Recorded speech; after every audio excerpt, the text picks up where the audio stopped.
నా ఎద్దుకు రండి, నేను మీకు విశ్రాంతి కలుగజేస్తానన్నాడు.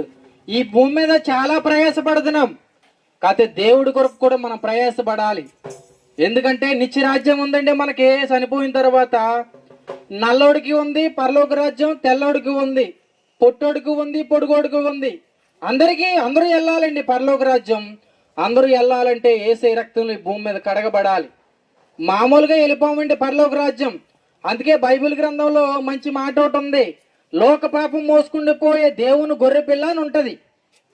అయితే గృహధారణ ఉపనిషత్తులోను ఇంకా గ్రంథాల్లో ఒక మాట ఉంటుంది, ఈసా పుత్రించి మా విద్యు కుమారి లేస ధర్మస్థ మసియోహం అని అంటారు. ఈసా అంటే యేసు, పుత్రించమ అంటే ఒక పుత్రుడు పుడతాడు, కుమారి అంటే కన్యక. బైబిల్ గ్రంథంలో లూకాసు వార్తలో ఉంటది 2వ అధ్యాయంలో.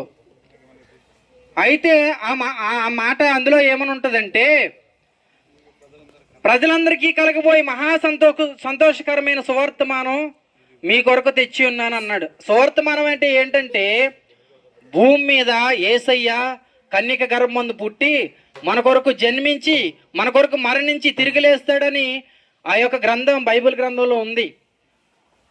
మీకు ఈ మధ్యాహ్న సమయంలో మేము చెప్పిన సువార్త మా ప్రజలు, మా సహోదరులు సహోదరి మొత్తం అందరూ కలిసి మీ ఇంటికి సువార్త పత్రికలు తీసుకొచ్చాం. ఈ పత్రికలు ఉన్న మాటలు చదవండి, గ్రహించండి. మీకు ఏమైనా డౌట్లు ఉంటే ఫోన్ చేసి తెలుసుకోండి, దేవుని తెలుసుకోండి.